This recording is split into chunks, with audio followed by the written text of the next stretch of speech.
Friend, প্রিয় দর্শক মণ্ডলী, আমি ডাক্তার সৌমেন মণ্ডল,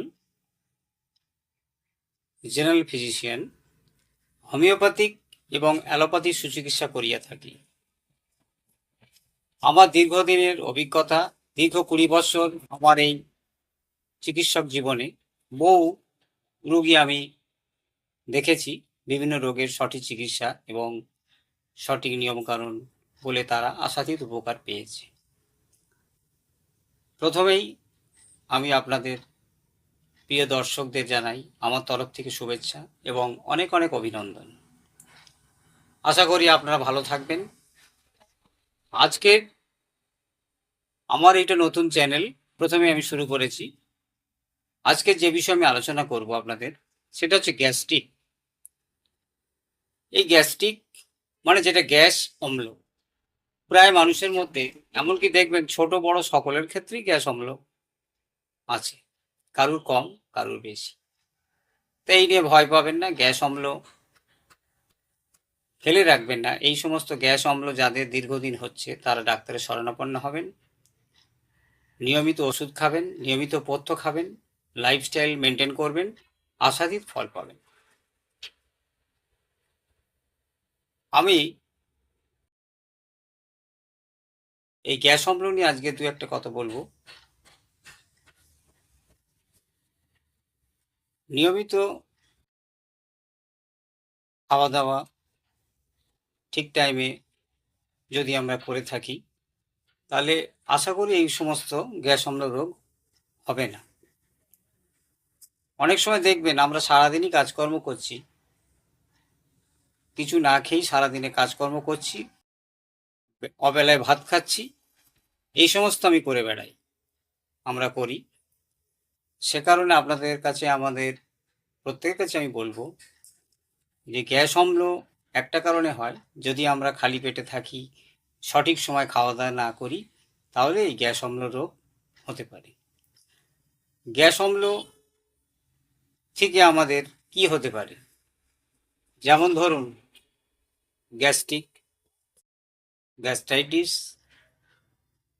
পেটের যন্ত্রণা, গ্যাস্ট্রিক পেন, গলব্লাডার স্টোন পড়তে পারে। দীর্ঘদিন যদি গ্যাস অম্ল হয় তাহলে গলব্লাডার স্টোন পড়তে পারে। অ্যাপেন্ডিক্স হতে পারে, খুব যদি অ্যাসিড হয়, দীর্ঘদিন পায়খানা পরিষ্কার হচ্ছে না, তাহলে পেটের গন্ডগোল আছে। হয়তো আমরা নিয়মিত ট্রিটমেন্ট করছি না, নিজেরা বাজার থেকে ওষুধ কিনে খাচ্ছি, সেক্ষেত্রে এই সমস্ত দুরারোগ্য রোগগুলো হতে পারে।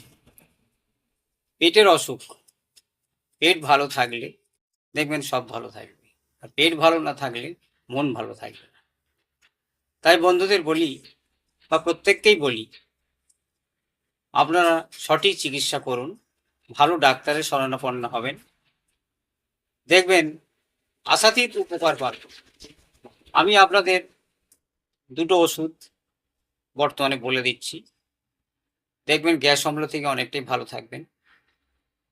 যেমন হোমিওপ্যাথিক ওষুধ লাইকোপোডিয়াম 30, সোয়াব জার্মানির কিনবেন, সকাল বিকেল খালি পেটে 3 ফোঁটা 3 চামচ জলে মিশিয়ে সেবন করবেন।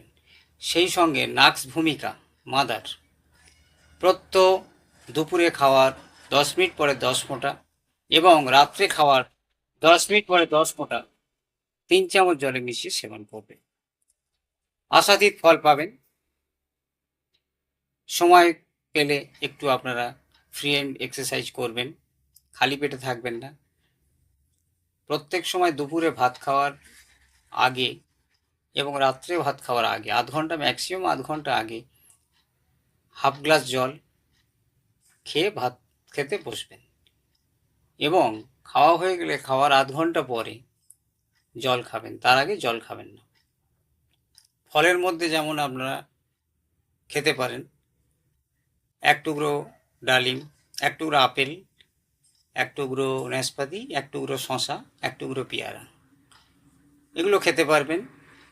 জল পরিমাণ মতো খাবেন শরীরে, অতিরিক্ত জল পান করাটাও ভালো না, তাতে কি হয়, কিডনি নষ্ট হয়ে যাবে। এবং আপনারা প্রত্যেকের আজকে দেখবেন আমরা গ্লাসে জল খাওয়া ছেড়েই দিয়েছি, আমরা কি করছি, বোতলে জল খাচ্ছি। আর এই বোতলের জল খাওয়াটা খুবই খারাপ। এবং জল যখনই খাবেন আপনারা উঁচু করে খাবেন না, চুমুক দিয়ে খাবেন, তাতে দেখবেন বাইরের বাতাসটা পেটের ভিতরে ঢুকবে না। এই সমস্ত নিয়মকানুনগুলো মেনটেন করবেন। রিচ খাবার থেকে বর্জন, তেল মশলাযুক্ত খাবার বেশি খাবেন না, বাসি জিনিস খাবেন না, চা খাবেন ঈষদুষ্ণ গরম।